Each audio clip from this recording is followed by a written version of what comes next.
육군사관학교 화랑연병장은 늦가을의 차가운 바람을 머금고 있었다. 수천의 눈빛이 단상 위에 선 한 사람에게로 집중되었다. 조국의 미래를 짊어질 젊은 장교들의 임관식. 빳빳하게 다림질된 정복의 감촉과 햇살에 반짝이는 소위 계급장은 지난 4년간의 땀과 눈물을 보상하는 영광의 상징이었다. 그 수많은 청년들 사이에서 단연 돋보이는 한 사람이 있었으니 바로 김서연이었다. 그녀는 생도 최초로 전 과목 최고 점수를 기록하며 수석 졸업이라는 신화를 썼다. 졸업생 대표로서 연단에 선 그녀의 목소리는 서늘한 공기를 가르며 맑고 또렷하게 울려 퍼졌다. 그녀는 준비된 연설문을 읽지 않았다. 대신 연병장 끝에 선 능한 생도들부터 귀빈석에 앉은 위험 있는 장성들까지 한 사람 한 사람의 눈을 마주하려는 듯 천천히 고개를 돌리며 입을 열었다. 저는 오늘 이 자리에서 한 명의 군인으로 다시 태어납니다. 제가 배운 군인 정신의 첫 번째는 자기 자신에 대한 정직함이었습니다. 그리고 두 번째는 조국과 국민에 대한 무한한 헌신이었습니다. 저는 이 두 가지 가치를 제 심장에 새기고 가장 낮은 곳에서 가장 뜨겁게 복무하는 군인이 될 것을 이 자리의 모든 분들과 제가 평생을 바쳐 지킬 조국 앞에서 맹세합니다. 그녀의 연설이 끝나자 장내는 잠시의 정적 끝에 우레와 같은 박수갈채로 가득 찼다. 사람들은 그녀의 빛나는 이력과 당찬 포부에 감탄했다. 하지만 그녀가 짊어진 보이지 않는 별의 무게를 아는 이는 많지 않았다. 귀빈석 가장 앞줄. 대한민국 군의 살아있는 전설로 불리는 3명의 장성이 겉으로는 담담한 표정을 짓고 있었지만 그들의 눈빛만은 남다른 감회와 대견함, 그리고 깊은 우려로 흔들리고 있었다. 육군 참모총장이자 4개의 별을 어깨에 단 이한성 대장. 그는 서연의 큰아버지였다. 그의 옆에는 딸의 모습을 한순간도 놓치지 않으려는 듯 뜨거운 시선을 보내는 수도 방위사령관 이정우 소장이 앉아 있었다. 그는 서연의 아버지였다. 그리고 그들 곁에서 날카로운 눈으로 무대 위 조카의 모든 것을 분석하고 있는 듯한 국군안보 지원사령부의 이현수 준장. 그는 서연의 작은 아버지였다. 김서연. 그녀는 대한민국 국군 최상층을 구성하는 철혈의 군인 가문에서 태어난 귀하디 귀한 외동딸이었다. 그녀의 길은 태어날 때부터 이미 정해진 것이나 다름없었다. 그녀가 조금이라도 나약한 모습을 보였다면, 혹은 평범한 안위를 원했다면, 그녀의 가족들은 기꺼이 그녀를 위한 안전하고 화려한 길을 만들어 주었을 것이다. 국방부 직할 부대의 편안한 행정장교로 시작하여 해외 무관 파견을 거쳐 엘리트 코스의 정점을 향해 나아가는 길. 그 길 위에는 어떤 위험도, 어떤 부조리도 감히 그녀를 넘보지 못했을 것이다. 하지만 그녀는 그 모든 것을 거부했다. 졸업식 후 오직 가족들만 모인 조촐한 축하 자리. 값비싼 음식과 축하주가 오가는 내내 무언가 결심한 듯 입을 꾹 다물고 있던 서연이 마침내 폭탄 같은 선언을 했다. 제 인사 기록 카드에서 가족 관계를 전부 삭제하려고 합니다. 아버지, 큰아버지, 작은아버지 모두요. 공식적으로 저는 부모님을 일찍 여인 고아로 기록될 겁니다. 순간 화기애애하던 분위기가 얼음장처럼 차갑게 식었다. 아버지 이정우 소장이 들고 있던 술잔을 내려놓으며 믿을 수 없다는 표정으로 딸을 바라보았다. 그의 목소리는 수만 명의 병력을 지휘할 때와는 다른 상처받은 아버지의 그것이었다. 서연아, 그게 대체 무슨 소리냐? 내가 왜 고아가 돼, 이 아비가? 내 큰아버지와 작은아버지가 시퍼렇게 살아있는데. 서연은 아버지의 떨리는 눈을 피하지 않고 정면으로 마주했다. 그녀의 목소리는 단호했다. 그래서입니다. 아버지의 딸, 이 장군 가문의 손녀가 아니라 오직 소위 김서연으로 평가받고 싶습니다. 제 능력과 노력만으로 제 위치를 증명하고 싶습니다. 만약 제가 아버지와 큰아버지의 후광으로 편한 길을 걷는다면 저는 평생 제 스스로에게 떳떳하지 못할 겁니다.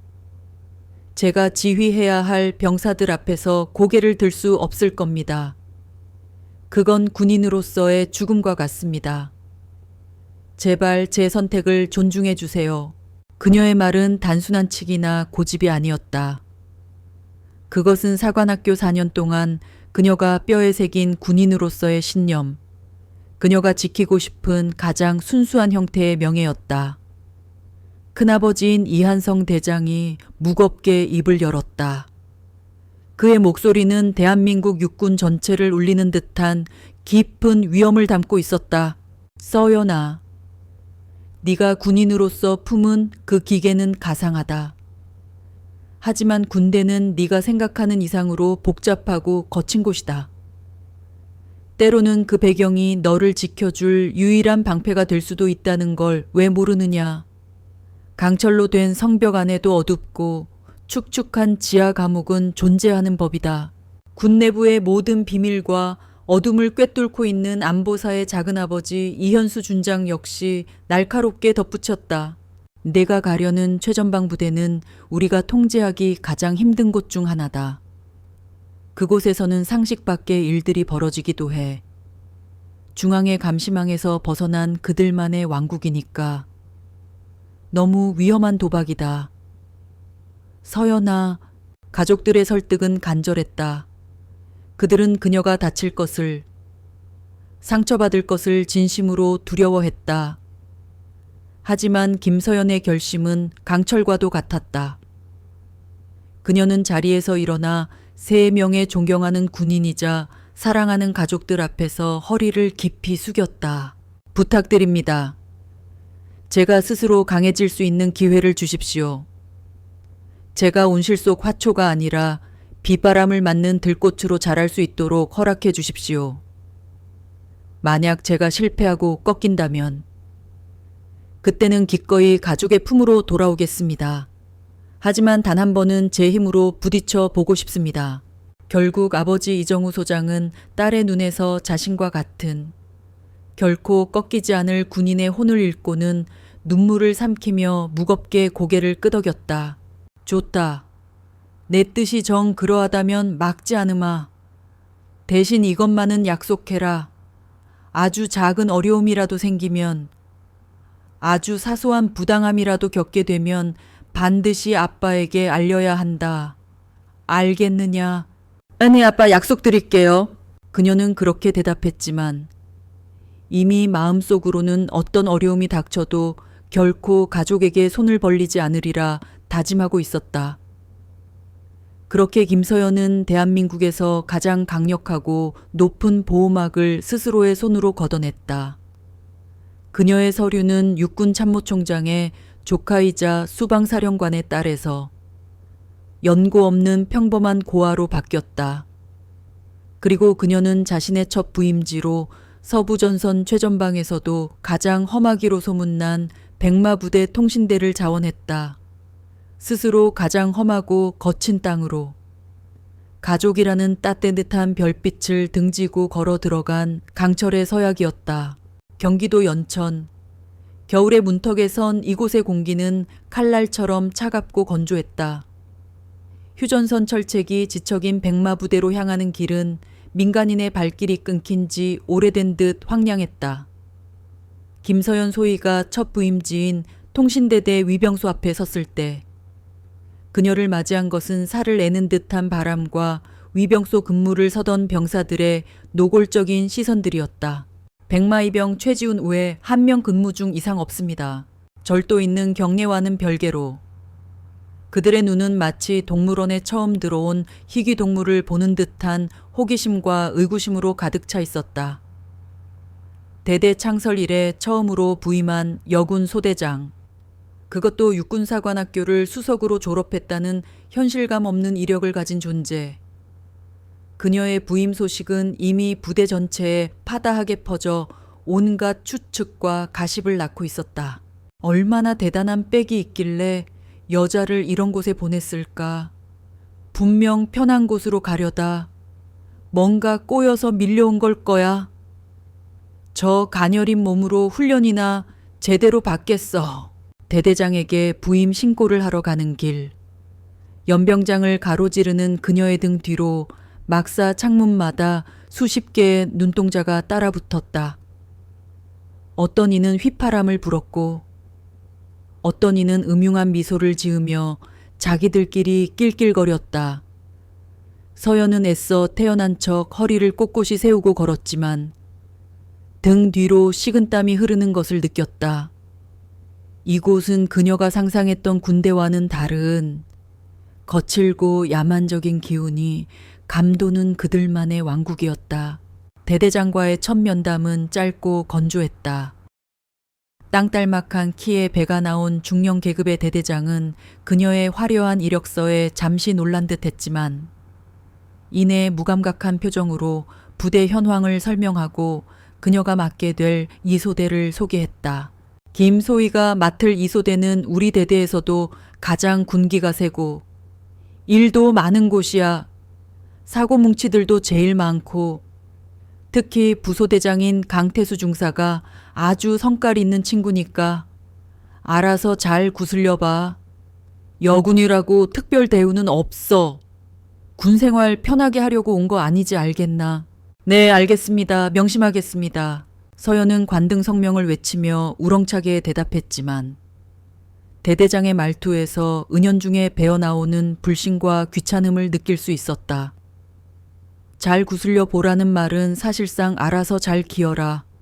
사고치지 말라는 뜻과 다름없었다.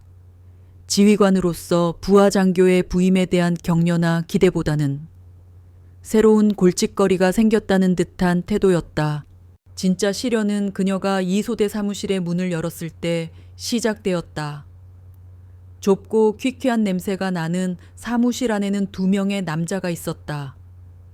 한 명은 곰처럼 육중한 덩치에 햇볕과 세월에 거칠어진 구릿빛 피부.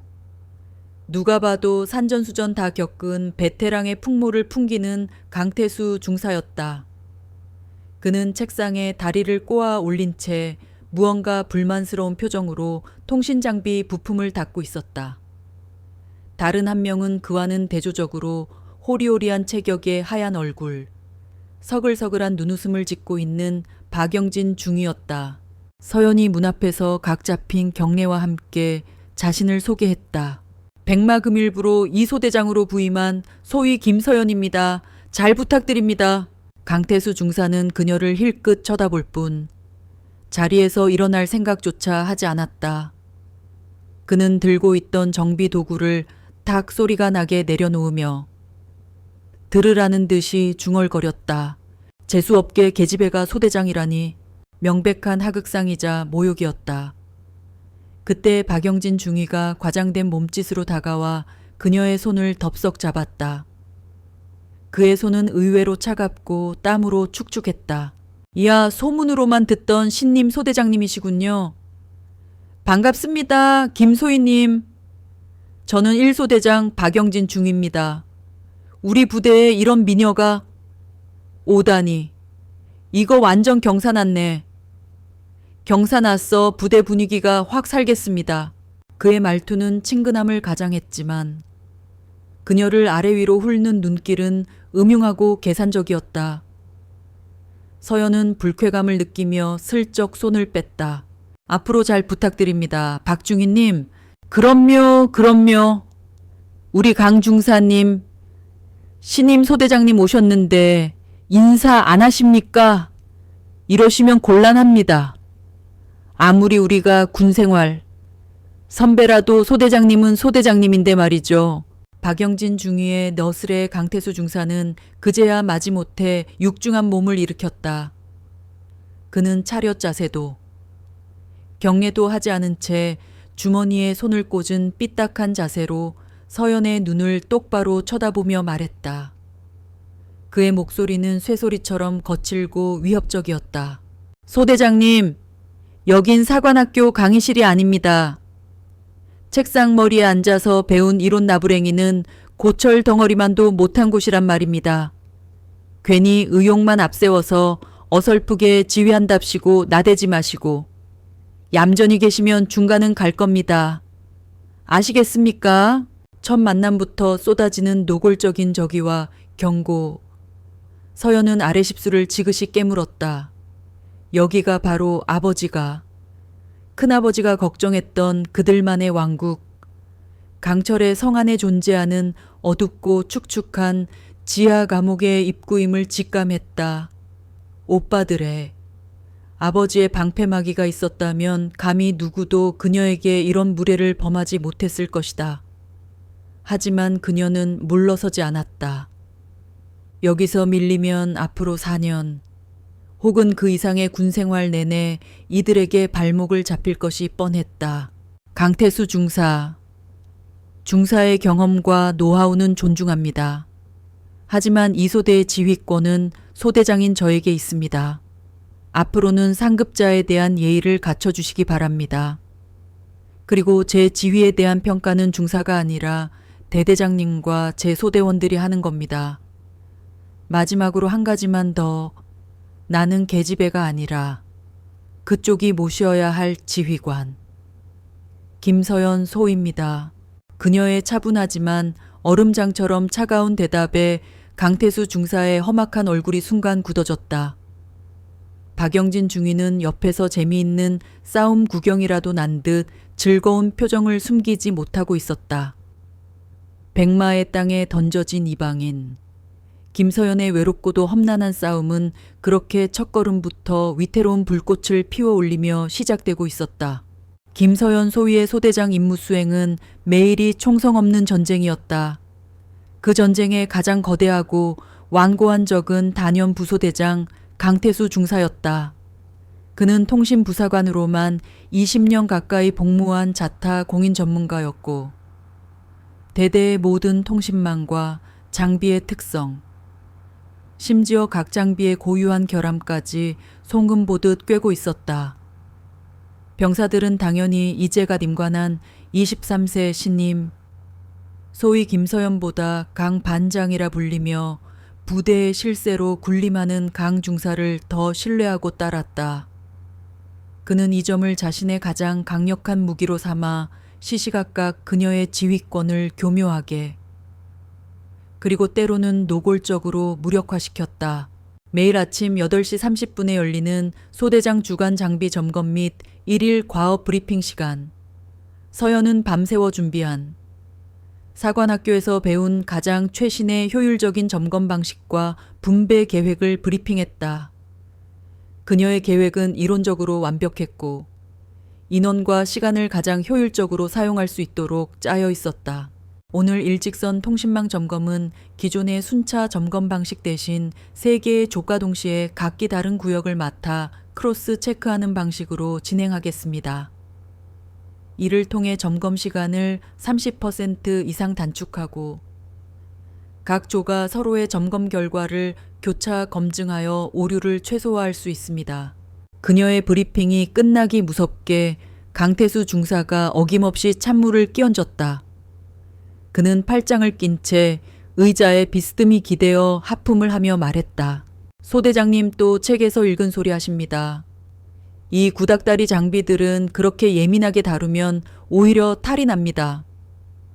수십 년 동안 쓰던 방식이 괜히 굳는 게 아닙니다. 그냥 제가 하던 대로 하겠습니다. 1조는 나 따라와서 안테나부터 손보고 2조는 케이블 정리해 3조는 창고 정리하고 그리고는 서연의 지시를 정면으로 무시한 채 자신에게 익숙한 방식으로 병사들에게 작업을 지시했다. 어쩔 줄 모르는 병사들은 이제 갓 부임한 의욕 넘치는 소대장과 오랫동안 자신들을 지휘해온 베테랑 부소대장 사이에서 이러지도 저러지도 못하며 서로의 눈치만 살폈다. 신임 소위의 의욕 넘치는 혁신과 베테랑 부소대장의 관록과 현실론 사이에서 그들은 혼란스러워했다. 서연은 목소리를 높이는 대신 차분하지만 단호한 어조로 그의 앞을 막아섰다. 강중사, 우선 제 지시를 따라 주십시오.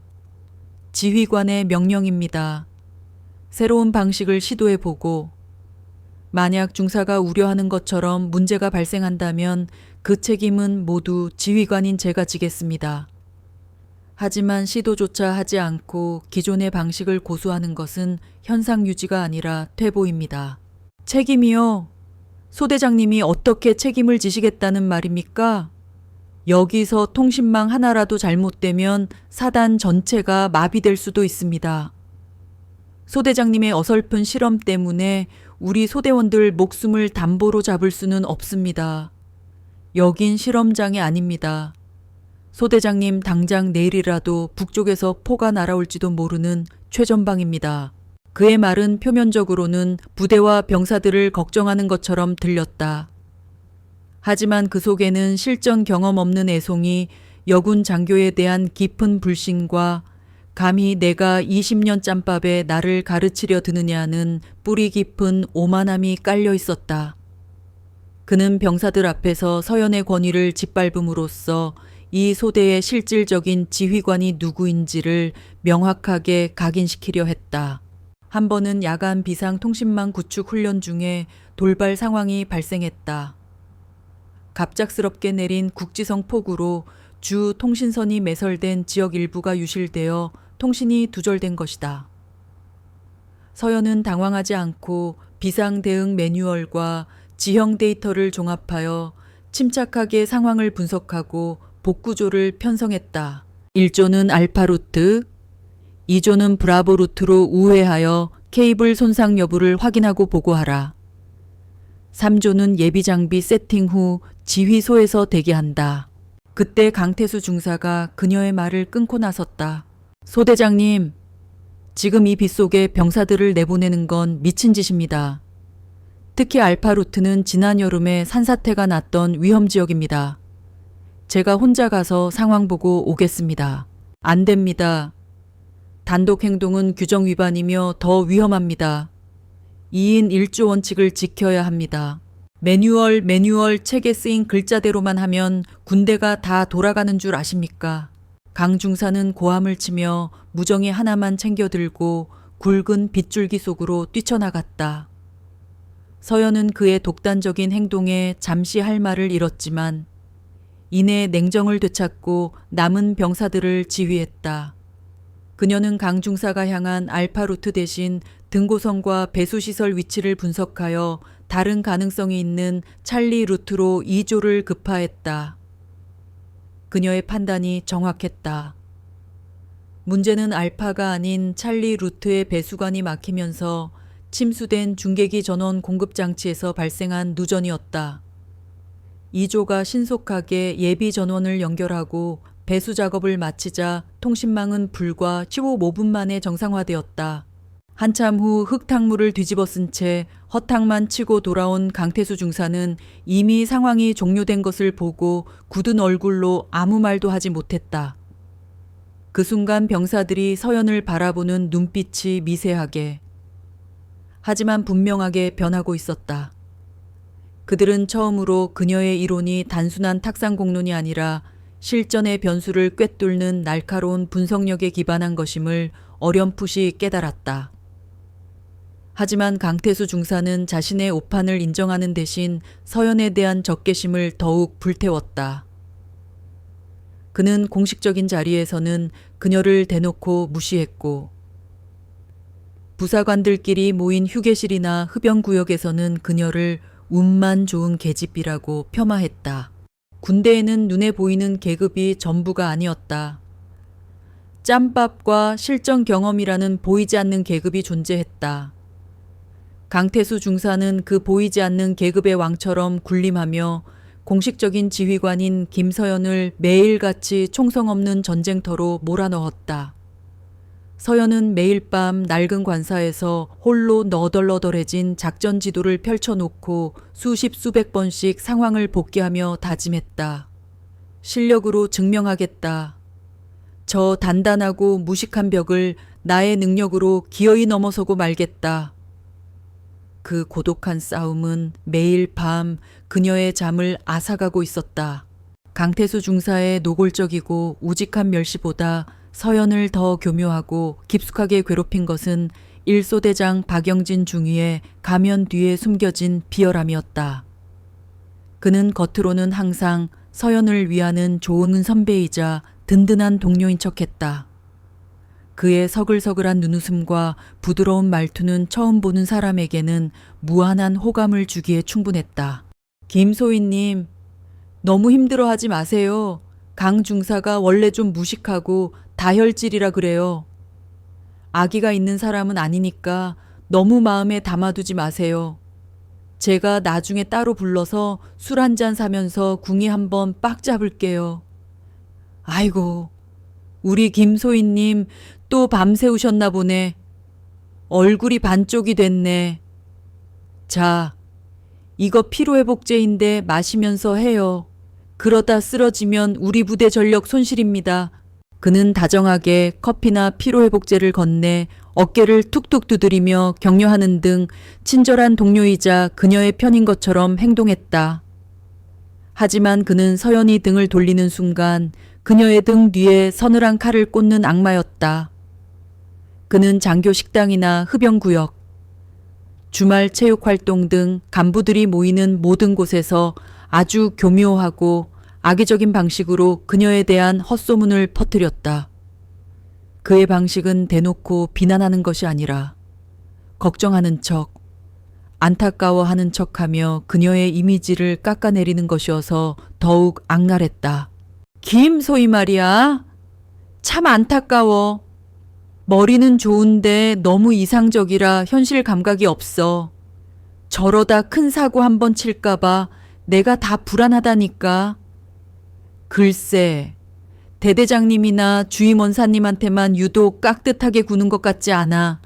뭐 사회생활 잘하는 거라 볼 수도 있지만. 좀 그래. 여군이라 어쩔 수 없는 건가. 강 중사가 오죽하면 저러겠어. 김소희가 하도 답답하게 구니까 속이 터져서 그런 거지. 내가 옆에서 지켜봐서 아는데 강 중사가 그래도 뒤에서는 소희 많이 챙겨주려고 해. 근데 김소희가 그걸 다 무시하니까 참 중간에 낀 나만 힘드네. 그의 소문은 사실과 거짓, 그리고 자신의 주관적인 해석을 절묘하게 버무려 듣는 사람이 의심 없이 믿게 만드는 악마적인 힘이 있었다. 특히 그는 여군이라서라는 프레임을 교묘하게 사용하여 그녀의 모든 행동을 여성이라는 성별의 한계나 특성으로 몰아갔다. 사람들은 설마 동료 장교가 저렇게까지 구체적으로 말하는데 거짓말이겠어 라며 그의 말을 수용하기 시작했다. 부대 내에서 김서연은 능력도 없으면서 운 좋게 임관한 여자. 남자 간부들에게 아양 떨며 자기 이속만 챙기는 여자. 선임 부사관을 무시하고 부대의 전통을 깨는 개념 없는 후배라는 낙인이 찍혔다. 한 번은 대대 전체 회식이 열렸다. 이제 막 부임한 서연으로서는 어색하고 껄끄러운 자리였지만 그녀는 분위기에 녹아들기 위해 먼저 다가가 간부들에게 술을 따랐다. 그녀가 박영진 중위에게 술잔을 건네자 그는 기다렸다는 듯이 과장된 목소리로 외쳤다. 와, 여러분, 우리 부대의 여신 김서연 소희님이 하사하시는 귀한 술입니다. 자, 다 같이 김소희님을 위해서 박수 한번 칩시다. 김소희님. 여기 대대장님부터 한 잔 쭉 돌리시죠. 그의 말에 모든 시선이 쏠렸다. 몇몇 주치가 오른 간부들이 추잡한 농담을 던졌다. 박중희만 주지 말고 나도 한 잔 줘봐. 미인이 따라주니 술이 아주 꿀맛이구만. 서연은 얼굴이 화끈거렸지만 분위기를 깨지 않기 위해 애써 미소를 지으며 다른 간부들에게도 술을 따랐다. 그 순간을 놓치지 않고 박영진 중위는 강태수 중사 옆으로 가 귓속말을 속삭였다. 저것 보십시오. 강 중사님, 저렇게 남자들한테 술이나 따르고 다니는 게 소대장입니까? 술집 작부입니까? 소대는 나 몰라라 하고 자기 이미지 관리만 하는 거 아닙니까? 술에 취해 얼굴이 벌개진 강태수 중사는 서연을 향해 들으라는 듯이 비아냥거렸다. 소대장이 아니라 룸살롱 마담을 했어야지. 쯧! 어디서 굴러먹던 뼈다귀인지. 그 목소리는 작았지만 소란 속에서도 서연의 귀에는 비수처럼 날아와 박혔다. 그녀의 손이 분노로 파르르 떨렸다. 다정한 미소라는 가면 뒤에 숨겨진 독사의 이빨이 그녀의 심장을 깊숙이 파고들었다. 서연은 그날 이후 박영진 중위를 더욱 경계했지만 그는 너무나 교활해서 꼬리를 잡히지 않았다. 그는 언제나 서연을 걱정하는 조훈 선배의 얼굴을 하고 있었고 그의 아기는 언제나 소문이라는 짙은 안개 속에 숨어 있었다. 그녀의 모든 행동, 모든 말이 그의 입을 통해 왜곡되고 변질되어 그녀를 공격하는 무기가 되어 돌아왔다. 서연은 점점 깊은 고립감에 빠져들었다. 그녀는 누구에게도 속마음을 털어놓을 수 없었다. 관사로 돌아온 그녀는 아버지에게 전화를 걸까 수백 번을 망설였다. 하지만 스스로 증명하겠다는 자신의 맹세를 떠올리며 말없이 수화기를 내려놓았다. 웃음 뒤에 숨겨진 칼날이 남긴 상처는 노골적인 저기가 주는 상처보다 훨씬 더 깊고 고통스러웠으며 그녀의 영혼을 서서히 병들게 하고 있었다. 장교와 부사관 사회에서 김서연은 철저한 이방인이자 공공의 적이 되어가고 있었지만 그녀가 이끄는 아소대 생활관에서는 조용하지만 의미 있는 변화가 싹트고 있었다. 처음에는 그녀를 얼굴만 예쁜 낙하산이라며 불신하고 여자 소대장이라 훈련 빡세지겠다며 불평했던 병사들이 시간이 흐를수록 그녀의 진심과 실력을 느끼기 시작한 것이다. 서연은 권위를 내세우기보다 행동으로 보여주는 리더였다. 매일 아침 6시 병사들과 똑같이 완전 군장을 하고 구보를 했고 가장 뒤처지는 병사의 군장을 대신 들어주며 함께 뛰었다. 가장 힘들고 더러운 작업에는 항상 가장 먼저 소매를 걷어붙였다. 꽁꽁 얼어붙은 땅을 곡괭이로 파내는 진지 공사도, 역한 기름때가 가득한 통신장비 케이블을 정비하는 일도 마다하지 않았다. 그녀의 하얀 얼굴과 가녀린 손은 금세 흙먼지와 기름때로 더러워졌지만 그녀는 한 번도 인상을 찌푸리지 않았다. 또한 그녀는 병사 한 명 한 명을 단순한 부하가 아니라 인격체로 대했다. 훈련 중 발목을 삔 병사가 있으면 직접 업고 의무실까지 뛰었고 여자친구와 헤어져 힘들어하는 병사의 고민 상담을 밤늦게까지 들어주었다. 그녀는 소대원 22명 전원의 이름과 보직뿐 아니라 그들의 가족관계, 애인의 이름, 장래 희망까지 기억하는 유일한 간부였다. 특히 최준혁 이병은 그런 서연을 가장 가까이서 지켜보며 깊은 존경심을 품게 되었다. 최 이병은 대학에서 전자공학을 전공한 수재였지만 조용하고 내성적인 성격 탓에 튀는 것을 싫어하고 군 생활에 겨우 적응해 나가고 있었다. 그는 부대의 낡고 비효율적인 시스템을 보며 여러 번 개선 방안을 건의했지만 번번이 시키는 일이나 잘해라는 핀잔만 들으며 좌절하고 있었다.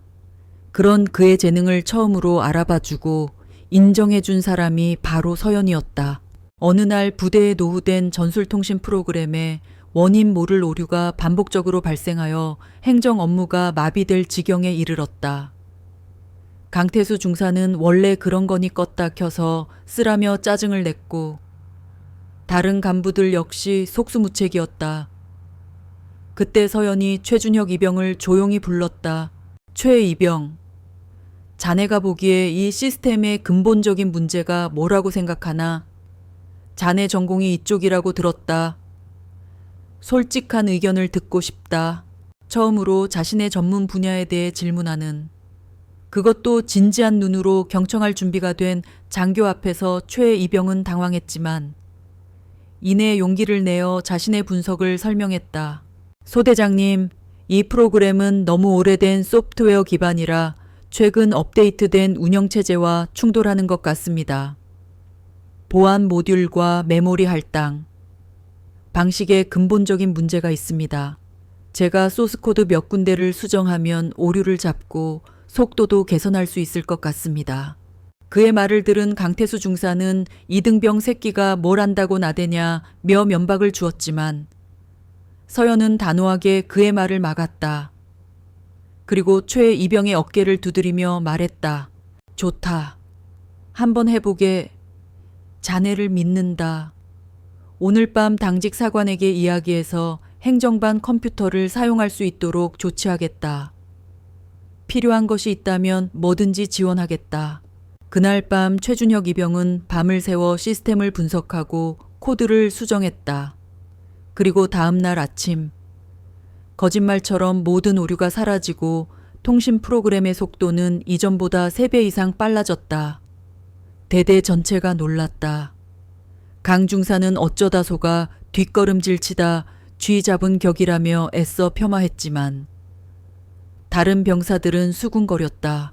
최준혁이 해냈다며 그걸 알아보신 소대장님이 더 대단한 거 아니냐.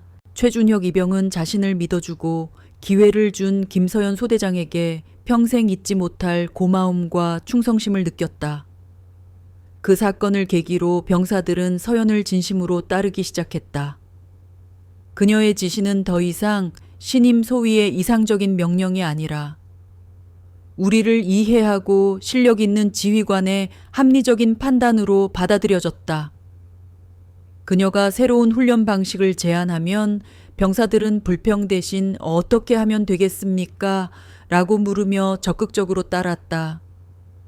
훈련 성과는 눈에 띄게 향상되었고 문제 소대로 낙인 찍혔던 이 소대는 대대에서 가장 활기차고 당열이 잘 되는 소대로 거듭났다. 병사들의 굳건한 신뢰는 서연에게 삭막한 사막에서 발견한 오아시스와 같았다. 간부들의 따돌림과 멸시 속에서 마음이 얼어붙고 모든 것을 포기하고 싶을 때마다 병사들의 순수한 눈빛과 소대장님 저희는 소대장님을 믿습니다라는 말이 그녀를 다시 일어서게 하는 힘이 되었다. 그녀는 깨달았다. 진정한 리더십은 계급장에서 나오는 것이 아니라 마음과 마음이 이어지는 신뢰에서 비롯된다는 것을, 그리고 자신을 믿어주는 이 사막의 작은 꽃들을 지키기 위해서라도 결코 이 싸움에서 쓰러질 수 없다고 다짐했다. 경기도 연천의 겨울은 명성 그대로 혹독했다. 시베리아에서 불어오는 칼바람이 휴전선의 철책을 넘어와 체감 온도를 영하 20도 아래로 끌어내렸다. 그 혹독한 추위 속에서 군인에게 가장 큰 시련이자 가장 큰 기회인 동계 혹한기 훈련이 코앞으로 다가왔다. 혹한기 훈련은 모든 부대원의 육체적, 정신적 인내심을 극한까지 시험하는 거대한 무대였고 특히 부대의 두뇌와 신경망을 책임지는 통신대대에게는 그 성패가 부대 전체의 운명을 좌우하는 중차대한 임무였다. 단 하나의 통신 두절이 한 개 연대의 고립과 전멸로 이어질 수 있는 곳이 바로 최전방이었다. 김서연에게 이번 훈련은 자신의 모든 것을 걸고 지휘관으로서의 능력을 공식적으로 증명할 유일무이한 기회였다. 그녀는 단순히 훈련을 잘 치르는 것을 넘어 이 낡고 비효율적인 부대의 통신 운용 체계를 근본적으로 혁신하겠다는 야심찬 목표를 세웠다. 그녀는 훈련 개시 몇 주 전부터 밤잠을 설치며 작전 계획 수립에 몰두했다. 군용 침대 관물대는 전술 서적과 기술 교범으로 가득 찼다. 그녀는 국방부 데이터베이스에 접속하여 지난 10년간의 혹한기 훈련 결과 보고서를 전부 정밀 분석했다. 어떤 상황에서 통신 장애가 발생했는지, 기존의 대응 방식은 어떤 한계가 있었는지, 날씨와 지형이 통신에 미치는 영향은 어떠했는지를 꼼꼼하게 데이터화했다. 그녀가 내린 결론은 혁신적이었다. 기존의 단일주 통신망에만 의존하는 방식은 너무나 취약했다. 그녀는 주 통신망이 마비될 경우를 대비하여 완전히 독립적으로 작동하는 예비 통신망을 이중으로 구축하고 평시에는 이 두 개의 망이 서로의 트래픽을 분산시켜 과부하를 막는 능동형 이중화 시스템을 제안했다. 또한 적의 전파 방해 공격에 대비하여 다중 주파수 도약 방식을 예비망에 적용하는 방안까지 포함했다. 그녀가 작성한 수십 페이지의 작전 계획서는 사관학교 교재로 사용해도 될 만큼 치밀하고 완벽했으며 혁신적인 아이디어로 가득 차 있었다. 훈련을 며칠 앞두고 열린 대대 전체 작전 회의 시간, 각 소대장들이 차례로 훈련 계획을 브리핑했다. 1소대장 박영진 중위는 작년 계획을 제목과 날짜만 바꿔 그대로 제출한 듯한 성의 없는 보고서를 읽었고, 다른 소대장들 역시 기존의 틀에서 크게 벗어나지 못했다. 그들에게 훈련은 새로운 것을 시도하는 도전이 아니라 그저 매년 반복되는 귀찮고 힘든 연례 행사일 뿐이었다. 마지막으로 김서연의 차례가 되었다. 그녀가 단상에 서자 회의실에는 어김없이 싸늘하고 미묘한 냉기가 흘렀다. 강태수 중사는 팔짱을 낀 채 경멸적인 시선으로 그녀를 쏘아 보았고, 박영진 중위는 옆자리 동료와 적군 또 무슨 소설을 써놨으려나 라며 귓속말을 하고 낄낄거렸다. 중대장인 송재혁 대위는 이미 지루하다는 표정으로 하품을 하고 있었다. 하지만 서연은 흔들리지 않았다. 그녀는 막힘없이 자신감 넘치는 목소리로 자신의 계획을 설명하기 시작했다. 이번 훈련에서 저희 이소대는 기존의 단일 통신망 운용 방식의 취약점을 보완하기 위해 주 통신망과 예비 통신망을 동시에 구축하는 능동형 이중화 시스템을 도입하겠습니다. 이는 혹한으로 인한 장비 고장이나 케이블 단선 혹은 적의 전자전 공격 시에도 통신 두절 시간을 0에 가깝게 최소화하기 위함입니다.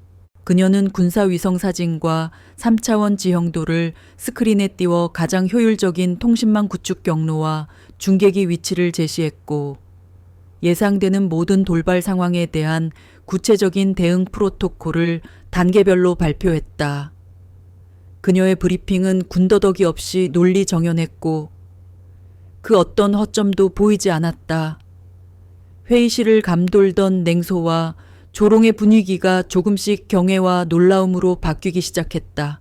장교들은 수군거림을 멈추고 그녀의 발표에 완전히 몰입했다.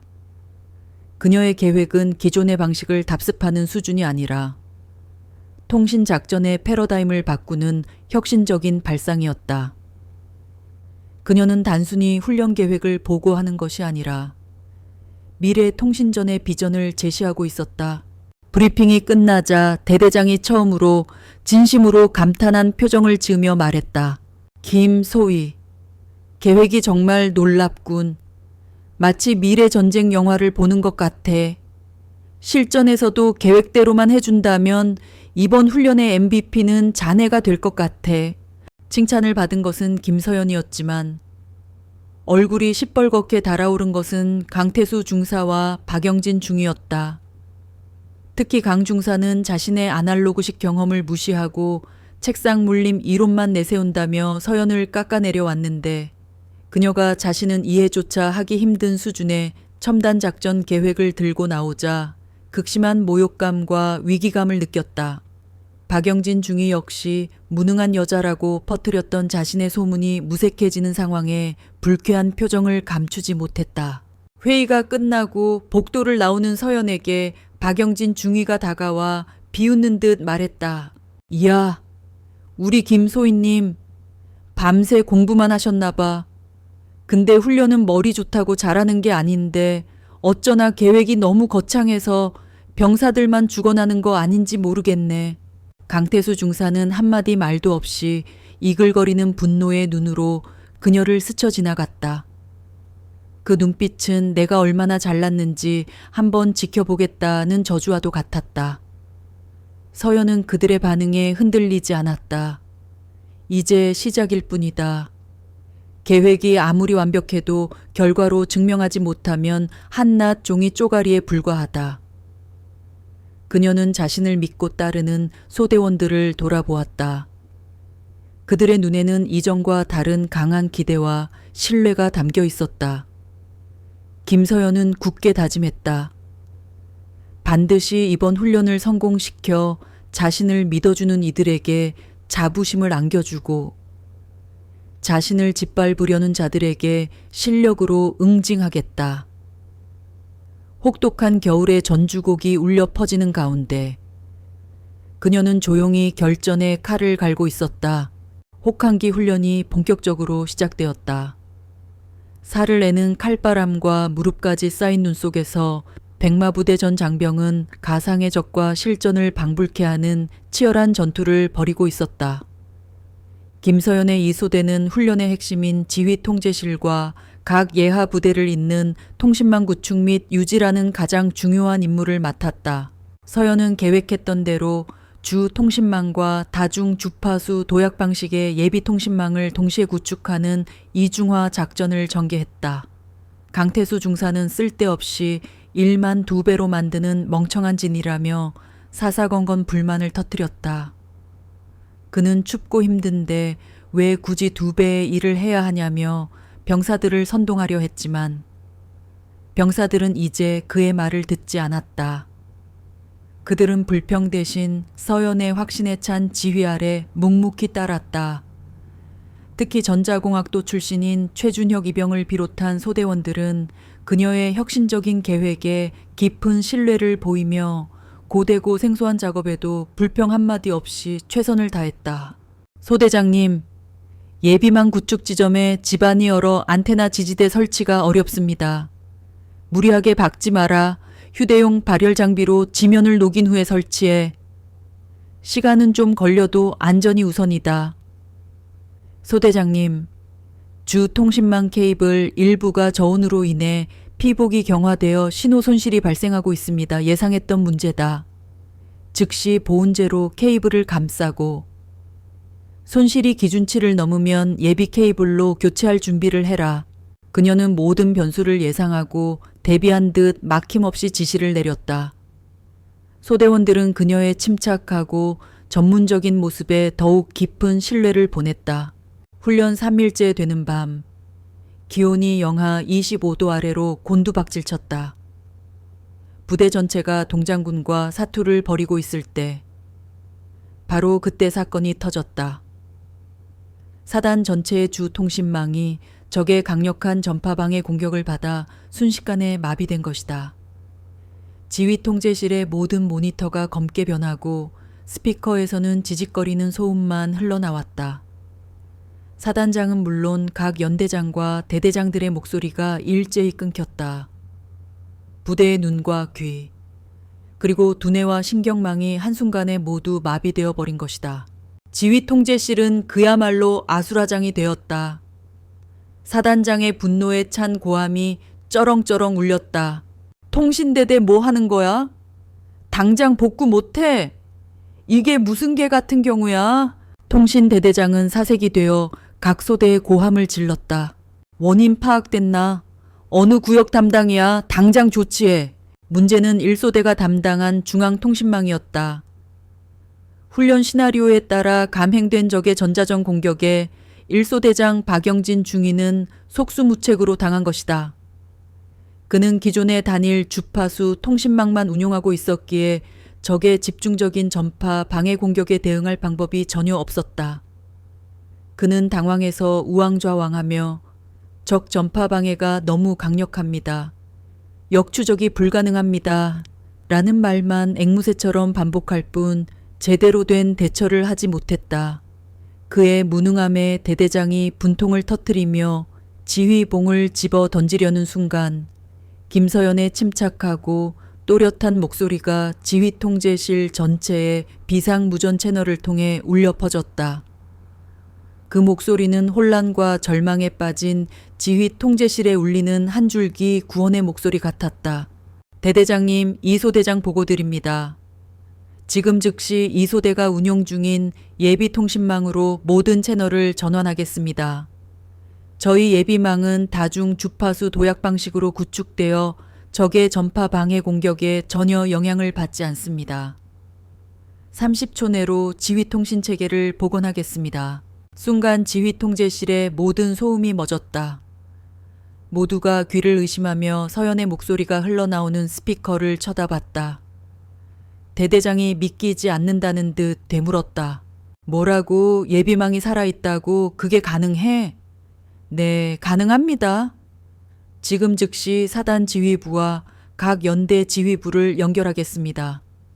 최준혁 이병, 지금 즉시 시스템, 전환 실시. 서연의 지시에 따라 이소대 통신 벙커에 있던 최준혁 이병이 능숙하게 시스템을 전환했다. 그가 엔터키를 누르는 순간 거짓말처럼 지휘 통제실에 검게 변했던 모니터들이 하나둘씩 다시 켜지기 시작했다. 끊어졌던 통신선이 다시 연결되고 사단장의 목소리가 스피커를 통해 우렁차게 흘러나왔다. 들리는가? 통신 복구됐나? 마비되었던 부대의 신경망이 완벽하게 부활하는 순간이었다. 김서연의 혁신적인 작전이 결정적인 순간에 빛을 발한 것이다. 모두가 불가능하다고, 쓸데없는 짓이라고 비웃었던 그녀의 이론이 최악의 위기 상황에서 부대 전체를 구원했다. 상황이 안정되자 대대장은 이소대가 위치한 통신 벙커로 직접 달려왔다. 그는 벙커 안에서 침착하게 상황을 지휘하는 서영과 일사불란하게 움직이는 그녀의 소대원들을 보고 감탄을 금치 못했다. 김, 소위 자네가 해냈군. 자네 한 사람이 우리 백마부대 전체를 살렸어. 그는 서연의 어깨를 두드리며 진심으로 칭찬했다. 소대원들은 서로를 부둥켜 안고 환호성을 질렀다. 그들의 얼굴에는 극한의 고통을 이겨낸 자부심과 기쁨이 가득했다. 반면 1소대 벙커의 분위기는 지옥과도 같았다. 박영진 중위는 자신의 무능함이 만천에 드러나자 고개를 숙인 채 아무 말도 하지 못했다.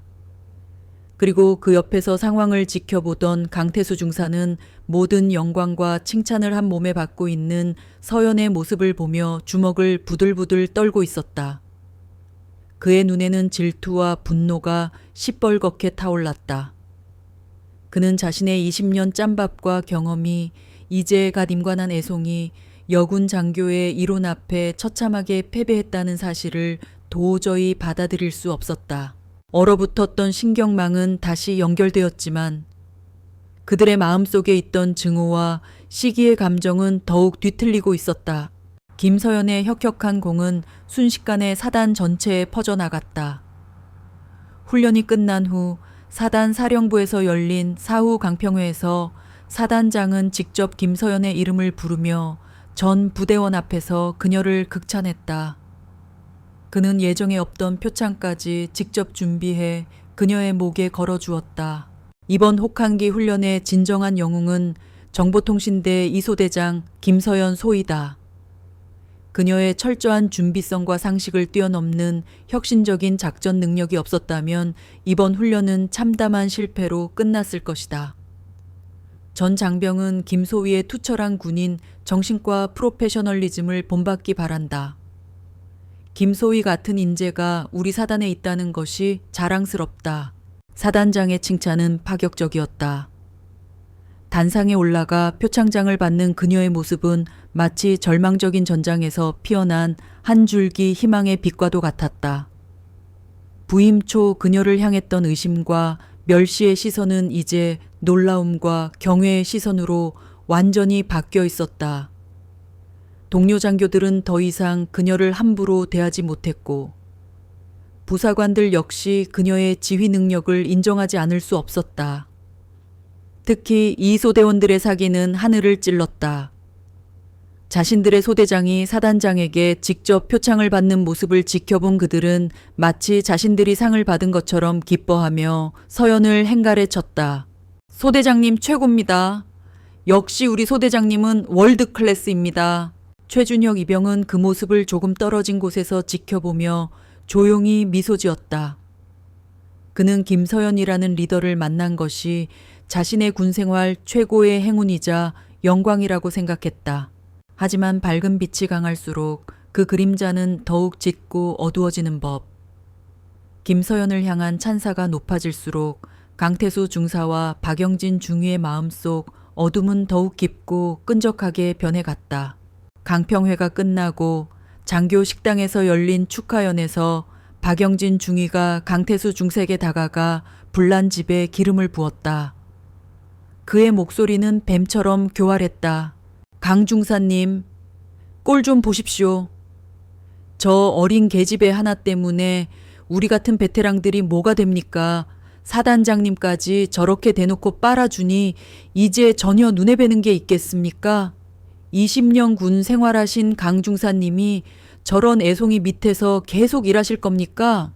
강태수 중사는 아무 대답 없이 독한 군용 소주만 영업부 들이켰다. 그의 얼굴은 분노와 모멸감으로 시뻘겋게 달아올라 있었다. 그는 평생을 군대에 바쳤고 자신의 경험과 실력에 대한 자부심으로 살아온 사람이었다. 그런데 이제 갓 임관한, 그것도 여자라는 이유로 내심 무시하고 짓밟으려 했던 김서연이 자신과는 비교도 안 될 만큼 뛰어난 능력을 증명해 보인 것이다. 그의 자존심은 산산조각이 났다. 그의 20년 경력은 서연의 단 며칠간의 활약 앞에 무가치한 것으로 전락해버렸다. 박영진 중위 역시 마찬가지였다. 그는 서연의 성공이 자신의 무능함을 더욱 극명하게 드러내는 조명등처럼 느껴졌다. 그는 서연을 깎아내리기 위해 퍼뜨렸던 소문들이 이제 자신에게 조롱과 비난의 화살이 되어 돌아올까봐 견딜 수 없었다. 어떻게든 전현을 밟아버려야 한다. 전현이 더 높이 날아오르기 전에 날개를 꺾어버려야 한다. 전현을 없애지 않으면 내가 여기서 살아남을 수 없다. 두 사람의 더러운 눈빛이 허공에서 마주쳤다. 추악한 욕망과 비열한 시기심이 뒤섞인 끈적한 공감대가 형성되는 순간이었다. 그들은 김서연이라는 빛을 영원히 꺼버리기 위해서라면 악맥의 영혼이라도 팔 준비가 되어 있었다. 그들은 더 이상 군인이 아니었다. 질투에 눈이 먼 짐승일 뿐이었다. 김서연은 자신에게 쏟아지는 영광에 취해 있지 않았다. 그녀는 오히려 더 강한 책임감을 느끼며 마음의 옥깃을 여몄다.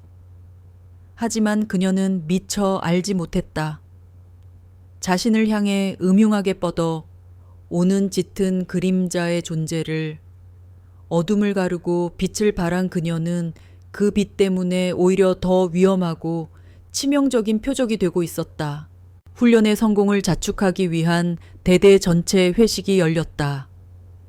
하지만 그 자리는 축하와 격려의 자리가 아닌 김서연을 향한 시기와 관계가 폭발하는 모욕의 장으로 빠르게 변질되고 있었다. 회식의 주인공은 당연히 서연이었다. 대대장을 비롯한 간부들이 돌아가며 그녀에게 술을 권하며 칭찬을 쏟아냈지만 그 칭찬 속에는 미묘한 질투와 견제의 시선이 섞여 있었다. 김소희, 정말 대단했어. 하지만 너무 앞서 나가면 주변에 적이 많아지는 법이야. 항상 겸손해야 해. 사단장님께 제대로 눈도장 찍었네. 다음 진급은 따놓은 당상 아니야. 서연은 감사를 표하며 억지로 술잔을 받았지만 등 뒤 한쪽 구석에서 자신을 향해 이글거리는 두 개의 시선을 분명하게 느끼고 있었다. 강태수 중사와 박영진 중이었다. 그들은 술잔을 부딪히는 대신 분노를 곱씹으며 그녀를 노려보고 있었다. 술자리가 한창 무르익자 박영진 중위가 기다렸다는 듯이 자리에서 일어났다. 그는 술에 취한 척 비틀거리며 서연에게 다가와 그녀의 어깨에 팔을 슬쩍 둘렀다. 자자, 여러분 오늘의 히어로 김서연 소희님을 위해서 다 같이 건배 한번 합시다. 김소희 아니었으면 우리 대대장님 이하 간부들 다 옷 벗을 뻔했잖아. 안 그래요? 그의 말은 칭찬인 척했지만 그 속에는 너 하나 잘난 척하는 바람에 우리가 망신당했다는 교묘한 비아냥이 숨어 있었다. 서연이 불쾌한 표정으로 그의 팔을 뿌리치려 하자 박영진은 더 끈적하게 그녀를 끌어안으며 말했다. 어허, 우리 김소희님 부끄러워하기는 오빠가 특별히 한 잔 따라줄게. 그때 잔뜩 취한 강태수 중사가 술병을 든 채 자리에서 벌떡 일어나 고함을 질렀다. 그의 목소리는 이성을 잃은 짐승의 포효와도 같았다. 시끄러워. 뭐가 그렇게 대단하다고. 호들갑들이야 운 좋게 한번 성공한 거 가지고. 순간 시끄럽던 회식 자리가 찬물을 끼얹은 듯 조용해졌다. 모든 시선이 강중색에 쏠렸다. 그는 서연을 손가락으로 가리키며 말을 이었다. 저런 년이 소대장이라고 거드름 피우는 거 보니까 군대 꼴 잘 돌아간다. 사관학교에서 책상머리에 앉아 배운 거 말고 할 줄 아는 게 뭐가 있어? 여우같이 윗대가리들한테 꼴이나 살살 치니까 표창장이나 받는 거 아니냐고. 상상조차 할 수 없었던 폭언과 공개적인 모욕이었다. 서연의 얼굴은 하얗게 질렸다. 소대원들이 지켜보는 앞에서 모든 동료 간부가 있는 자리에서 그녀의 인격과 명예는 속수무책으로 짓밟혔다. 김서연은 떨리는 목소리로 되물었다. 강중사님, 지금 하신 말씀 책임지실 수 있습니까? 명백한 상관 모욕입니다. 책임 뭘 책임져? 내가 틀린 말 했냐? 전현희 사단장 앞에서 희죽거린 거 누가 모를 줄 알아 어디서 굴러먹던 뼈다귀인지 모르려니 감히 나한테 대들어. 상황이 험악해지자 중대장 송재혁 대위와 대대장이 나서서 강중사를 말렸다. 강중사, 그만하게 술이 과했네. 하지만 강중사는 이미 이성을 잃고 날뛰었다. 박영진 중위는 옆에서 말리는 척하면서 오히려 강중사를 부추겼다. 아이고, 강중사님 참으세요. 김소희님이 아직 군 생활을 잘 몰라서 그런 실수를 한 거 아니겠습니까? 그의 말은 불에 기름을 붓는 격이었다. 서연은 더 이상 참을 수 없었다. 그녀는 자리에서 일어나 얼음장처럼 차가운 목소리로 말했다. 강태수 중사 당신을 상관 모욕죄 및 허위 사실 유포에 의한 명예훼손으로 정식으로 문제 삼겠습니다. 그리고 박영진 중위 당신의 교사 및 동조 행위도 절대 묵과하지 않겠습니다. 그녀의 단호하고 법적인 대응에 강태수 중사와 박영진 중위의 얼굴이 순간 굳어졌다. 회식 자리는 완전히 파탄이 났다. 김서연은 그 지옥 같은 자리를 박차고 나왔다. 차가운 밤 공기가 그녀의 뺨을 스쳤지만 마음속에서 들끓는 분노와 모멸감은 식지 않았다. 시기라는 이름의 감정은 생각보다 훨씬 더 지독하고 전염성이 강했다. 그것은 한 사람의 이성을 마비시키고 조직의 기강을 무너뜨리며 한 개인의 명예를 갈기갈기 찢어 놓았다. 서연은 깨달았다. 이제 더 이상 물러설 곳이 없다는 것을. 이것은 단순한 감정 싸움이 아니라 군인으로서의 자신의 존재, 이유를 건 싸움이라는 것을. 그녀는 이 감정의 연회에 종지부를 찍기 위해 정식으로 그들을 징계위원회에 회부하기로 결심했다. 그러나 그것이 더 끔찍한 비극의 서막이 될 줄은 그녀는 미처 알지 못했다. 훈련의 마지막 밤이었다. 대부분의 병력은 철수를 준비하며 안도감과 피로에 젖어 있었지만 김서연의 이소대는 마지막까지 통신 장비를 점검하고 해체하는 고된 임무를 수행하고 있었다. 서연은 자신의 징계 회부 결심이 불러올 후폭풍을 예상하면서도 한편으로는 마지막까지 지휘관으로서의 책임을 다하기 위해 소대원들과 함께 늦은 시간까지 묵묵히 작업을 지휘했다. 회식 자리에서의 사건 이후 부대 내의 공기는 언제 터질지 모르는 시한폭탄처럼 위태로웠다. 서연은 정식으로 강태수 중사와 박영진 중위에 대한 징계를 중대장 송재혁 대위를 통해 대대장에게 요청했다. 하지만 송 대위는 좋은 게 좋은 거니 그냥 넘어가자. 네가 조금만 참으면 될 일을 왜 이렇게 크게 만드냐며 오히려 그녀를 나무랐다. 그는 자신의 중대가 문제의 중대로 찍혀 진급에 불이익을 받을까봐 전전긍긍할 뿐이었다.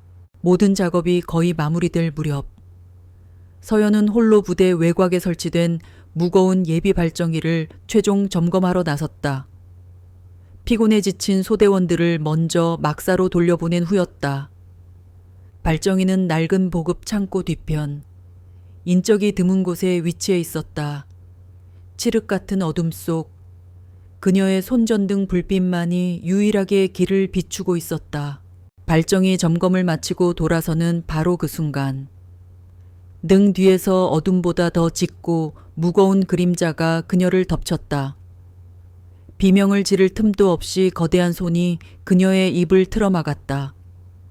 역한 술 냄새와 함께 짐승의 그것처럼 거친 숨소리가 귓가를 파고들었다. 강태수 중사였다. 그의 눈은 증오와 광기로 시뻘겋게 충혈되어 있었다. 내년 때문에 내 20년 군 생활이 전부 끝장나게 생겼어. 그는 이성을 완전히 상실하고 서연에게 달려들었다. 그녀는 저항하며 그의 급소를 노리려 했지만 그의 압도적인 힘과 무자비한 폭력 앞에 모든 것이 무용지물이었다. 감히 나를 징계해. 이 발칙하고 건방진 년. 내가 군대 짬밥이 몇 년인데 너 같은 어린 년한테 내 명예를 더럽힐 순 없지. 강태수 중사는 그녀의 멱살을 잡고 짐짝처럼 땅바닥으로 내동댕이 쳤다. 그리고는 그녀를 일으켜 세워 육중하고 차가운 강철 발정이 쪽으로 거칠게 밀어붙였다. 내년만 없으면 돼. 처음부터 내년이 여기 오지 않았으면 모든 게 평화로웠어. 내년만 없으면. 그는 짐승처럼 포효하며 한 손으로 가느다란 서연의 상체를 붙잡고 그녀의 목을 꺾어 발전기의 날카로운 강철 모서리를 향해 있는 힘껏 내리꽂았다. 뚝 둔탁하고 끔찍한 소리가 어둠 속에 울려 퍼졌다. 헬멧도 어떤 보호장비도 없는 상태에서 그녀의 경추, 목뼈가 부러지는 소리였다. 서연의 몸에서 모든 힘이 순간적으로 빠져나갔다. 그녀는 비명조차 지르지 못했다. 눈앞이 캄캄해지고 세상의 모든 소리가 멀어졌다. 팔과 다리의 감각이 마치 전원이 꺼진 기계처럼 한순간에 사라졌다. 그녀의 몸은 더 이상 그녀의 것이 아니었다. 그녀의 의식은 무너져 내리는 하늘과 함께 끝없는 어둠 속으로 추락했다. 그녀의 눈에서 마지막으로 흐른 눈물 한 방울이 차가운 땅 위로 떨어졌다. 별이 떨어지던 밤이었다. 강태수 중사는 거친 숨을 몰아쉬며 쓰러진 서연을 내려다보았다. 그는 자신이 저지른 짓의 심각성을 깨닫고 순간 당황했지만 이내 다시 비열하고 추악한 표정을 지었다. 바로 그때 어둠 속에서 또 다른 인형이 나타났다. 박영진 중위였다. 그는 모든 상황을 처음부터 지켜보고 있었다. 강태수 중사가 서연을 덮치는 순간부터 무자비하게 폭행하고 마침내 그녀의 목을 꺾어버리는 모든 과정을 그는 쓰러진 서연에게 다가오지 않았다. 대신 당황한 강태수 중색에 다가가 그의 어깨를 잡고 낮은 목소리로 속삭였다. 그의 목소리는 뱀처럼 차갑고 계산적이었다. 강 중사님, 정신 차리세요. 이대로 두면 우리 둘 다 군복 벗고 살인자로 감옥에 가야 합니다. 이건 사고입니다. 김소희가 어두운 곳에서 발을 헛디뎌 혼자 넘어져서 발전기에 머리를 부딪힌 겁니다. 아시겠습니까? 제가 목격자입니다. 제가 그렇게 증언할 겁니다. 그날 밤 한점고 유능한 장교의 하늘이 무너져 내렸다. 그리고 그 하늘을 무너뜨린 것은 한 마리 이성을 잃은 짐승과 그 짐승의 광기를 부추기고 방관하며 심지어 그것을 자신의 이익을 위해 이용하려 한 악마였다. 김서연의 의식이 희미하게 돌아왔을 때 코끝을 찌르는 것은 피냄새와 소동약 냄새, 그리고 차가운 의무대 침상의 감촉이었다. 그녀는 눈을 뜰 수는 있었지만 목 아래로는 아무런 감각도 움직임도 없었다. 마치 자신의 몸과 영혼이 분리된 듯한 끔찍한 이질감이 그녀를 덮쳤다. 군의관과 간호장교들이 분주하게 오갔고 그녀의 옆에는 사색이 된 중대장 송재혁 대위와 걱정스러운 표정을 연기하는 박영진 중위가 서 있었다. 훈련 장비 최종 점검 중 어두운 곳에서 발을 헛디뎌 넘어지면서 발전기에 머리를 부딪히는 안타까운 사고가 있었습니다. 모두가 약속이라도 한 듯 그렇게 말했다. 명백한 거짓말이었다. 서연은 입을 열어 진실을 말하려 했다. 아니야, 사고가 아니야. 강태수 중사가 나를. 하지만 그녀의 목에서는 흐 하는 바람 빠지는 소리만 나올 뿐 어떤 의미 있는 소리도 만들어지지 않았다. 성대 역시 마비된 것이다. 그녀는 눈빛으로 필사적인 표정으로 애원했다. 아니라고, 사고가 아니라고. 곧이어 대대에서 파견된 감찰 장교가 조사를 위해 병실을 찾았다. 유일한 목격자인 박영진 중위가 증인으로 나섰다. 그는 눈물까지 글썽이며 비극적인 사고를 목격한 충격을 연기했다. 제가 순찰 중에 우연히 창고 뒤편에서 신음소리를 들었습니다. 달려가 보니 김소희님이 피를 흘리며 쓰러져 계셨습니다. 주변에는 아무도 없었고 발정이 모서리에 머리를 부딪힌 것 같았습니다. 제가 조금만 더 일찍 발견했더라면 정말 죄송합니다. 그의 완벽한 연기에 모두가 속아 넘어갔다.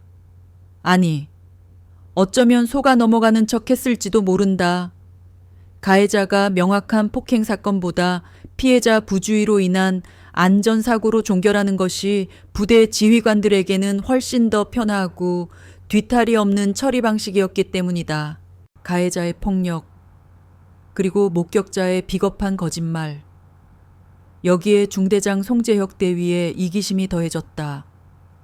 그는 자신의 진급에 흠이 갈까봐, 그리고 부대의 명예가 실추될까봐 두려워 사건을 불의의 사고로 서둘러 종결지으려 했다. 그는 서연의 인사기록 카드에 적힌 비상 연락망, 즉 그녀의 아버지에게 연락하는 것조차 의도적으로 미루었다. 그는 상부에 환자가 극심한 충격 상태에 있어 안정이 필요하므로 당분간 가족 면회를 포함한 모든 외부 접촉을 금지하는 것이 좋겠다는 허위 보고를 올렸다. 그는 진실이 외부로 새어나가는 것이 두려웠다. 가해자와 목격자, 그리고 지휘관, 3명의 공모자가 부르는 침묵의 합창은 완벽했다. 그들은 진실이라는 시신 위에 두터운 시멘트를 붓고 한 사람의 인생을 통째로 파묻어 버렸다. 서연은 움직이지 못하는 몸으로, 말을 할 수 없는 혀로 그 끔찍한 침묵의 합창을 들으며 피눈물을 흘릴 수밖에 없었다. 그녀의 투쟁은 그렇게 가장 비극적인 방식으로 패배하고 있었다. 사건은 개인 부주의로 인한 안전사고로 서둘러 종결되었다.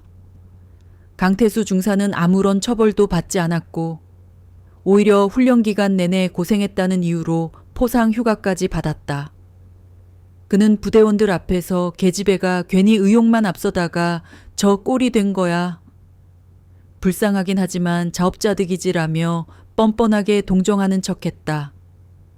박영진 중위는 최초 목격 및 신속한 신고를 인정받아 대대장 표창을 받았다. 부대 내에서 김서연은 의욕만 앞서다 큰 사고를 친 어리석고 불쌍한 여군으로 취급되었다. 진실을 어렴풋이 짐작하는 이소대 병사들은 철저한 함구령 속에 침묵을 강요당했다. 정의는 그렇게 차갑고 어두운 곳에 버려졌다. 김서연은 국군 수도병원으로 후송되어 정밀 검사를 받았다. 그리고 그녀의 남은 인생의 사형 선고와도 같은 진단이 내려졌다. 제5경추 완전 손상으로 인한 사지마비입니다.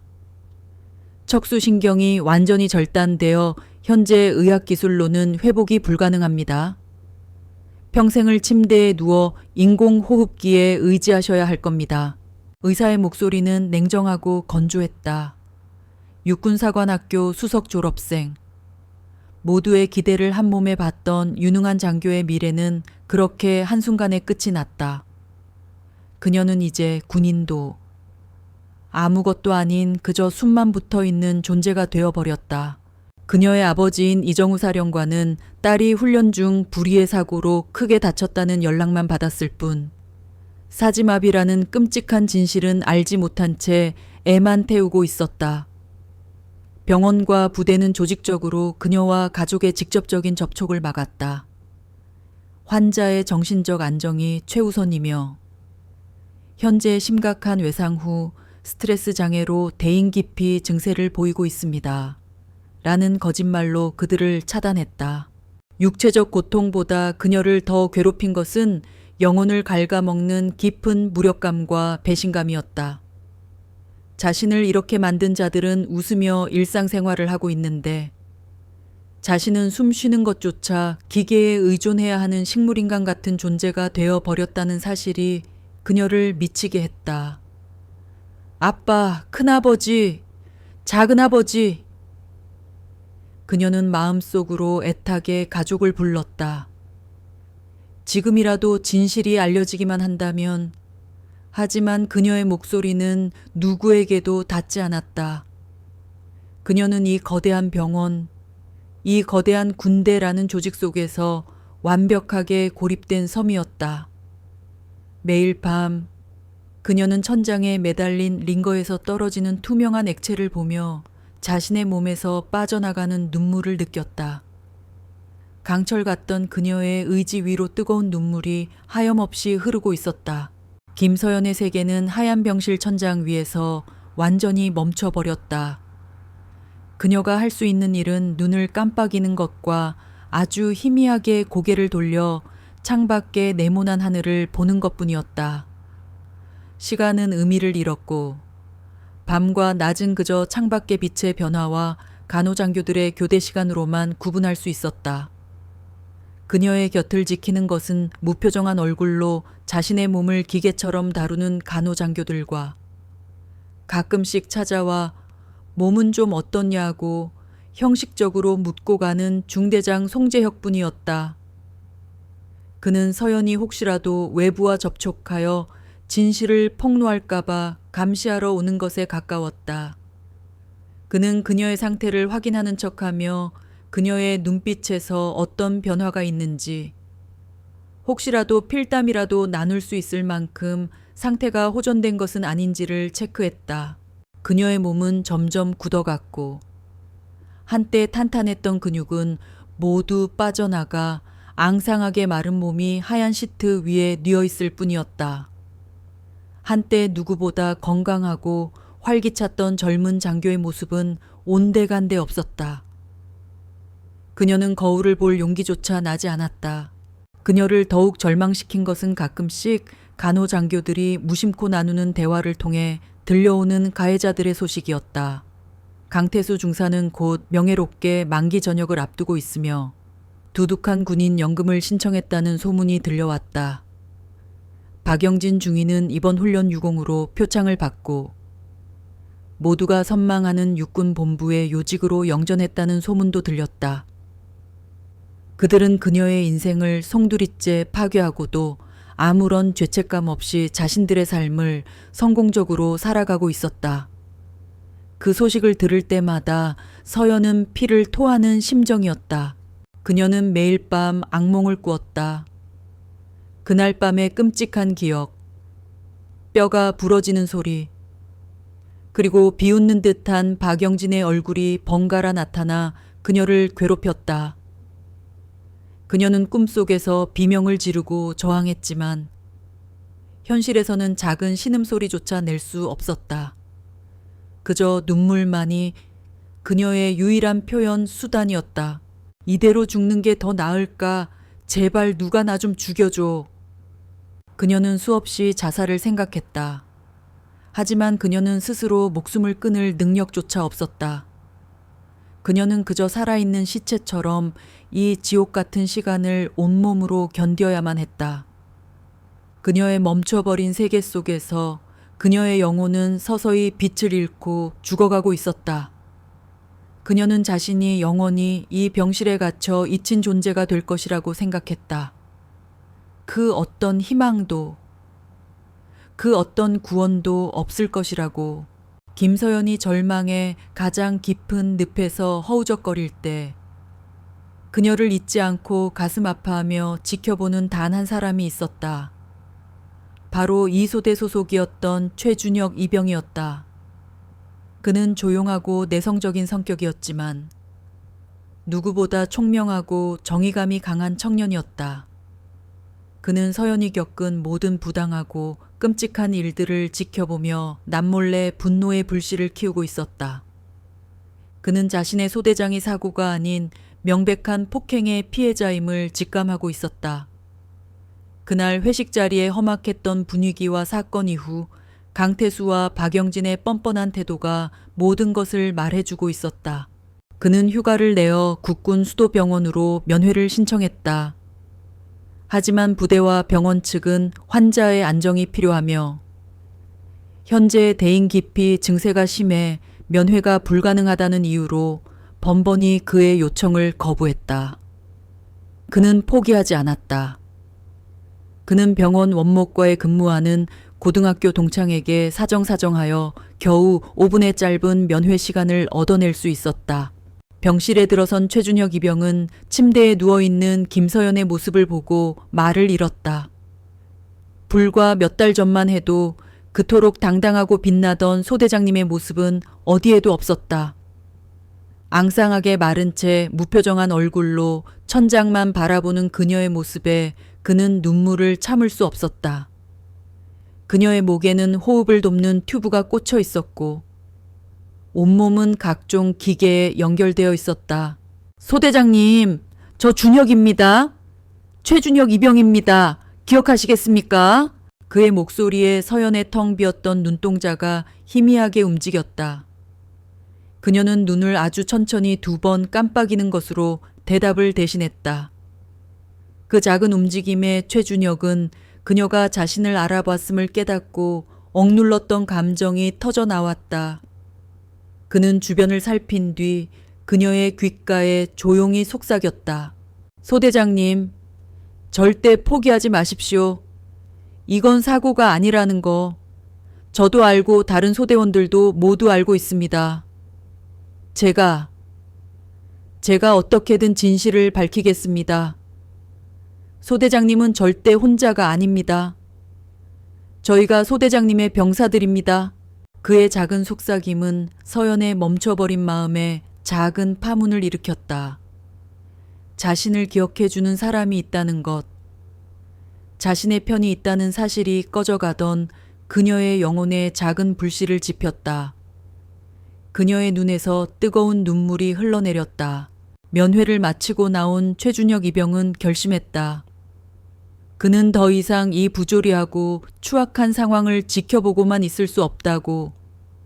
한 사람의 인생이 완전히 파괴되었는데도 진실을 덮고 자신들의 안위만 챙기려는 저 악마 같은 자들을 용서할 수 없었다.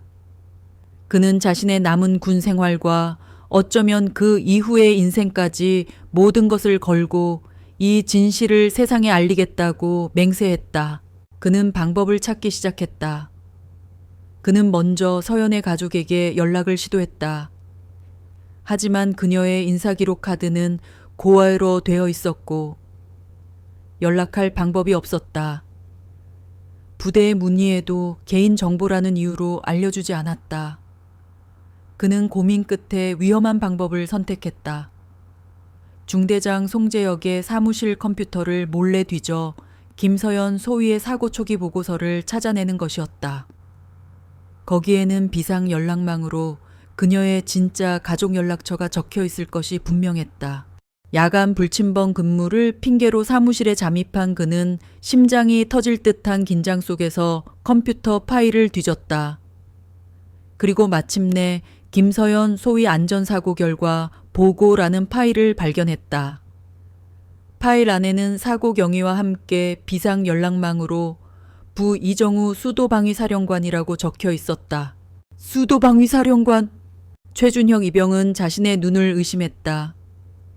김서연 소위의 아버지가 투스타 장군이라는 사실에 그는 경악했다. 그렇다면 왜 아버지가 있는데 이 모든 일이 벌어지도록 내버려 둔 것일까? 그는 곧 깨달았다. 부대에서 이 사실을 철저히 숨기고 이정우 사령관에게도 진실을 알리지 않았다는 것을. 그들은 거대한 힘을 가진 아버지가 두려워 진실을 완벽하게 차단하고 있었던 것이다. 그는 더 이상 망설일 필요가 없다고 생각했다. 그는 곧바로 편지를 쓰기 시작했다. 하지만 수신이는 이정우 사령관이 아니었다. 투스타인 아버지가 직접 나설 경우 군 내부의 정치적인 문제로 비화되거나 아빠 백으로 비칠 수 있다고 판단했다. 그는 더 높고 더 은밀하게 움직일 수 있는 곳에 호소하기로 결심했다. 그는 사고 보고서 파일에 함께 기록되어 있던 큰아버지와 작은아버지의 신상까지 확인했다. 그리고 그는 선택했다. 그는 편지 봉투에 국군안보 지원사령부 이현수 준장 귀하라고 적었다. 김서연 소위의 작은아버지. 군 내부의 모든 정보와 첩보를 다루는 안보지원사령부의 장군이라면 이 사건의 진실을 가장 빠르고 정확하게 파헤칠 수 있을 것이라고 믿었다. 그는 편지에 자신이 보고 들은 모든 것, 회식 자리에서의 모욕, 사건 이후 가해자들의 뻔뻔한 태도, 그리고 김서연의 끔찍한 상태를 상세하게 적었다. 부디 한 명의 억울한 군인을 구해주십시오. 그는 누구의 눈에도 띄지 않게 그 편지를 부대의 우체통에 넣었다. 이제 운명의 주사위는 던져졌다. 한 장의 편지가 과연 이 거대한 침묵의 성벽을 무너뜨릴 수 있을까? 그는 초조하게 그 결과를 기다렸다. 최준혁 이병이 보낸 한 통의 편지는 군사 우편망을 통해 국군안보지원사령부에 도착했다. 수많은 정보 보고와 민원 서류 더미 속에서 이등병이 사령부의 장군에게 직접 보낸 편지가 눈에 띌 리 없었다. 하지만 운명처럼 혹은 하늘의 도우심처럼 그 편지는 분류 과정에서 한 부사관의 눈에 띄었고 마침내 사령부의 실세인 이현수 준장의 책상 위에 오르게 되었다. 이현수 준장은 무심코 편지를 개봉했다가 김서연 소희라는 조카의 이름을 보고 온몸이 굳어졌다. 그는 날카로운 눈으로 편지를 단숨에 읽어 내려갔다. 한 줄 한 줄 읽을 때마다 그의 냉철하던 표정이 분노와 경악으로 일그러졌다. 경추 9번 완전 손상, 사지마비, 인공호흡기 의존, 강태수와 박영진에 의한 고의적 폭행. 편지에 적힌 내용은 그가 알고 있던 훈련 중 불의의 사고로 인한 척추 부상과는 차원이 다른 것이었다. 그것은 한마디로 자신의 조카가 군대 내에서 거의 살해당했으며 부대 전체가 조직적으로 그 사실을 은폐하고 있다는 끔찍한 고발장이었다. 그는 즉시 사령부 내 최고 정계 요원들로 구성된 직속 정보팀을 비밀리에 호출했다. 그의 목소리는 강철처럼 차갑고 단호했다. 지금부터 내가 하는 말은 여기서만 나와야 한다. 제100마사단 통신대대에서 발생한 김서연 소위 사고건. 최초 보고부터 현재까지 관련된 모든 자료, 통신기록, 관련자들의 통화 내역까지 전부 긁어모아 1시간 내로 내 책상 위로 가져와 관련된 모든 인물, 강태수, 박영진, 송재혁을 포함한 대대 간부 전원의 뒷조사도 함께 실시한다. 먼지 한 톨까지 털어내. 그리고 그는 떨리는 손으로 큰형인 육군참모총장 이한성 대장과 조카의 아버지인 둘째 형 이정우 소장에게 최고 등급의 비상통신을 넣었다. 형님들, 지금 당장 제 사무실로 와주셔야겠습니다. 서연이에 관한 일입니다. 아주 안 좋은 일입니다. 잠시 후 그의 사무실에 대한민국 육군 서열 1, 2, 3위인 3명의 형제가 모였다. 이현수 준장은 최준혁 이병의 편지를 두 형에게 건넸다. 편지를 읽는 두 사람의 얼굴은 새하얗게 질려갔다. 특히 딸의 아버지인 이정우 소장은 편지를 다 읽고는 의자에 주저앉아 오열하기 시작했다. 자신의 딸이 그런 끔찍한 일을 당하는 동안 자신은 아무것도 모른 채 바보처럼 있었다는 죄책감과 분노에 그의 가슴은 무너져 내렸다. 육군참모총장 이한성 대장은 슬픔을 넘어 지옥의 유황불 같은 분노에 휩싸였다. 그의 눈은 피처럼 붉게 충혈되었다. 그는 조용히 울고 있는 동생의 어깨를 잡았다. 정우야, 정신 차려라. 지금 우리가 해야 할 일은 서연이를 위해 정의를 찾는 것이다. 그의 목소리는 낮게 으르렁거렸다. 이한성 대장은 이현수 준장을 바라보았다. 현수, 자네가 모든 걸 확인했나? 네. 형님, 제 직속팀을 통해 1차 확인을 마쳤습니다. 편지 내용은 모두 사실로 보입니다. 아니, 어쩌면 그보다 더 심각할 수도 있습니다. 부대 내에서 조직적인 은폐와 거짓 보고가 있었던 정황이 확실합니다. 심지어 서연이의 가족관계를 고아로 위조하고 비상 연락망 정보까지 숨긴 것으로 추정됩니다. 이정우 소장은 고개를 들었다. 그의 눈에는 여전히 눈물이 고여 있었지만 그 속에서 끓어오르는 복수심의 불꽃이 이글거렸다. 이놈들, 내 딸에게 감히 이런 짓을, 내 딸을 이렇게 만든 놈들을 절대 용서하지 않을 것이다. 이한성 대장은 주먹을 꽉 쥐었다. 그의 얼굴은 냉기 어린 분노로 일그러져 있었다. 군은 강철 같은 기관과 명예로 유지되는 조직이다. 하급자를 폭행하고 그 사실을 은폐하며 심지어 고의로 병사를 다치게 한 행위는 군의 근간을 흔드는 반역죄와 다름없다. 우리 가문의 명예를 더럽혔을 뿐만 아니라 군 전체의 신뢰를 짓밟은 것이다. 이현수 준장이 침착하게 보고했다. 형님, 당장 움직이면 오히려 역풍을 맞을 수 있습니다. 워낙 은폐가 조직적이고 치밀해서 섣불리 움직였다가는 오히려 우리가 불이익을 당할 수 있습니다. 우리가 움직이면 그들도 우리가 가진 힘을 눈치채고 더 교묘하게 빠져나갈 겁니다. 모든 증거를 완벽하게 확보해야 합니다. 그들이 발버둥칠 틈조차 주지 말아야 합니다. 이정우 소장이 고개를 끄덕였다. 아버지의 이성적인 판단이 돌아오고 있었다. 현수가 옳다. 서연이를 위해서라도 흥분해서는 안 된다. 이성적으로, 그리고 가장 확실한 방법으로 저놈들을 뿌리 뽑아야 한다. 이한성 대장이 날카로운 눈으로 두 동생을 보았다. 좋다, 현수. 자네는 사령부의 모든 정보망을 동원하여 이번 사건과 관련된 모든 것을 파헤쳐라. 가장 깊은 곳에 숨겨진 진실까지 낱낱이 밝혀내라. 내가 모든 권한을 주겠다. 어떤 방해도 용납하지 않겠다. 정구. 자네는 수도방위 사령관으로서 군 내부의 민감한 반응을 최소화하고 우리가 움직일 수 있는 최적의 환경을 만들어라. 그리고 내가 육군참모총장으로서 모든 법적, 제도적 절차를 준비할 것이다. 그 누구도 이 사건에서 자유로울 수 없을 것이다. 가해자뿐만 아니라 은폐에 가담한 모든 자들을 찾아내어 가장 혹독한 대가를 치르게 할 것이다. 서연이의 아픔을 갚아줄 방법은 이것뿐이다. 3명의 장군들은 서로의 눈을 마주 보았다. 그들의 눈빛에는 슬픔과 분노, 그리고 피에 대한 갈망이 뒤섞여 있었다. 6개의 별, 대한민국 군의 최고 권력자들이 한자리에 모여 피의 맹세를 하는 순간이었다. 그들의 분노는 단순히 가족을 잃은 슬픔을 넘어 군의 정의와 기강을 바로잡겠다는 굳건한 의지로 타오르고 있었다.